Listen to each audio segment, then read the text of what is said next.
Time நாங்க meet பண்றோம். ஆக்சுவலா அவங்க உங்களை மீட் பண்ண வந்தாங்க. அதான் சொன்ன கெஸ்ட் வர்றாங்கன்னு. ஆக்சுவலாக என்னன்னு கேட்டிங்கன்னா, அந்த கல்யாணங்களுக்கெல்லாம் வந்து நம்ம வாழ்த்து மடல்லாம் எழுதுவோம் இல்லைங்களா, அந்த மாதிரி கிரீட்டிங்ஸ் அந்த மாதிரி எழுதி கொடுக்குறவங்க. ஸோ உங்கள் வீடியோவை பார்த்துட்டு அவங்க வந்து உங்களை சந்திக்கணும்னு சொல்லி சொன்னாங்க. அப்போ நான் சொன்னேன், ஃபஸ்ட்டு உங்ககிட்ட ஃபோனில் பேசணும்னாங்க. நான் சொன்னேன், ஃபோனில் பேசிடாதீங்க தயவுசெய்து, நீங்கள் பண்ணுற வேலையை நரேனுக்காக நீங்கள் பண்ணி கொடுக்கணும் அப்படின்னு நான் ரொம்ப பர்சனலாக கேட்டுக்கிட்டேன் அவங்ககிட்ட. கண்டிப்பாக. ஆனால் முந்தானத்தான் என்கிட்ட பேசினாங்க. அப்போ நான் சொன்னேன், எனக்கு டைம் இல்லை, நீங்கள் அந்த வார்த்தை சொல்லவே கூடாது, இது வந்து நம்ம நரேனுக்கு வந்து அஞ்சலி செலுத்துகிறோம் நம்ம அப்படின்னு சொல்லி அவங்கள வந்து ரெடி பண்ணிட்டு வர சொன்னேன். ஸோ நானும் இவங்களை இதுதான் ஃபர்ஸ்ட் டைம் பார்க்குறேன். இதுக்கு முன்னாடி நான் பார்த்தது கிடையாது. ஃபோனில் தான் ஒரு 2-3 வாட்டி பேசியிருக்கேன். ஆனால் கடவுளுடைய அருளால் என்னன்னு கேட்டிங்கன்னா, நம்ம ஒருத்தர்கிட்ட பேசினோம்னா அவங்க உடனே என் கூட கனெக்ட் ஆகுறாங்க. அது ரொம்ப பெரிய விஷயம். அது எல்லாருக்கும் கிடைக்காத ஒரு விஷயம் எனக்கு கிடைக்குது. Anyway thank you. ஊர்ல வந்தது லீவ்ல வரும்போது உங்களை மீட் பண்ணணும்னு கண்டிப்பா நினைச்சிருந்தேன். அதுக்குள்ள வாங்க, அதனால என்ன மேம் வந்துட்டு ரொம்ப சீக்கிரம் மீட் பண்ண வச்சிட்டாங்க. அவங்க ரொம்ப ஹெல்ப் பண்ணிருக்காங்க. ஆக்சுவலா ரொம்ப ஃபர்ஸ்ட் தேங்க்யூ. சொல்லுங்க. நான் ரீட் பண்றேன். தாயின் தானம். நீங்க தவற நினைச்சுக்க கூடாது. நான் வந்து மெயினா இவங்களோட இது ஃபீல் பண்ணி தான் எழுதினதுனால அந்த வேர்ட்ஸை எழுதியிருக்கேன். ஏன்னா 2 பேரும் சேர்ந்து தான் முடிவு எடுத்திருக்கீங்க. பட் ஸ்டில் எனக்கு வந்து அது ஒரு பெரிய விஷயம். ஒரு கிராமத்துல இருந்து அவங்களும் வந்துட்டு அந்த ஒரு ஈஸியான முடிவு அது எடுத்திருக்க முடியாது. அதனால நான் ஸ்டார்ட் பண்ணது அப்படிதான் ஸ்டார்ட் பண்ணேன். தாயின் தானம். கேட்கும் போதே உடல் சிலிர்த்து வியந்து போகின்றேன். கேட்கும் போதே உடல் சிலிர்த்து வியந்து போகின்றேன் நீ செய்த தானத்தால்.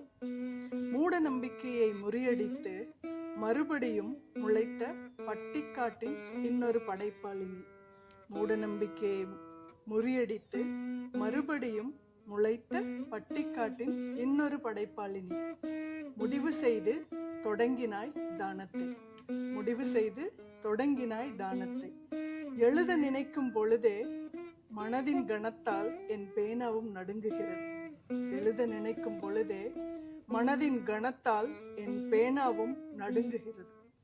இரத்த தானமே இன்னும் பழகி போகாத நம் மனிதர்களிடத்தில், இரத்த தானமே இன்னும் பழகி போகாத நம் மனிதர்களிடத்தில் உங்கள் மகனின் முக்கிய பாகங்கள், சிறு பாகங்கள், தோல் வரை தானம் செய்துள்ளீர். உங்கள் மகனின் முக்கிய பாகங்கள், சிறு பாகங்கள், தோல் வரை தானம் செய்துள்ளீர். பிள்ளை இல்லை என்ற வழி தானம் செய்ய முடிவெடுத்த நொடி. ஒவ்வொரு உறுப்பையும் பிரித்தெடுத்து கொண்டு சென்ற தருணம். பிள்ளை இல்லை என்ற வழி தானம் செய்ய முடிவெடுத்த நொடி. ஒவ்வொரு உறுப்பையும் பிரித்தெடுத்து கொண்டு சென்ற தருணம் இன்னும் கனத்த மனதுடன் துடித்து கொண்டே இருக்கின்றது. இன்னும் கனத்த மனதுடன் துடித்து கொண்டே இருக்கின்றது.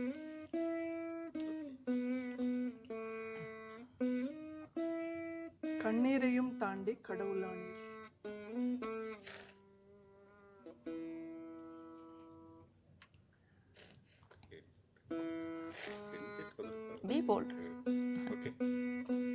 எத்தனை நரேன் இன்னைக்கு உருவாயிருக்காங்க யோசிச்சு பாருங்க. ஒரு நரேன் போய் எத்தனை நரேனை உருவெடுத்திருக்காங்க. உன் மகனின் பாகங்கள் சென்றடைந்த அனைவருக்கும் எங்களுக்கும் நீங்கள் நிஜத்தில் காட்சி தரும் கடவுளே. உன் மகனின் பாகங்கள் சென்றடைந்த அனைவருக்கும் எங்களுக்கும் நீங்கள் நிஜத்தில் காட்சி தரும் கடவுளே. தூற்றுவோர் தூற்றட்டும் என்றும் பொருட்படுத்தாதீர். உன்னை பின்தொடர்வோர் ஒருவர் இருவர் மட்டுமல்ல, இன்று வரை 1300, இன்னும் பல லட்சங்கள் ஆகட்டும். தூற்றுவோர் தூற்றட்டும் என்றும் பொருட்படுத்தாதீர். உன்னை பின்தொடர்வோர் ஒருவர் இருவர் மட்டுமல்ல, இன்று வரை 1300, இன்னும் பல லட்சங்கள் ஆகட்டும். இழப்பை ஈடு செய்ய இயலாது. இழப்பை ஈடு செய்ய இயலாது. இயற்கையோடு இயல்பை இணைத்து கொண்டு இன்னும் தைரியமுடன், இயற்கையோடு இயல்பை இணைத்து கொண்டு இன்னும் தைரியமுடன் ஹேமலதா குடும்பம் மென்மேலும் வளர்க மைனரேனுடன். தானம் தலைக்கட்டும். Clap baby.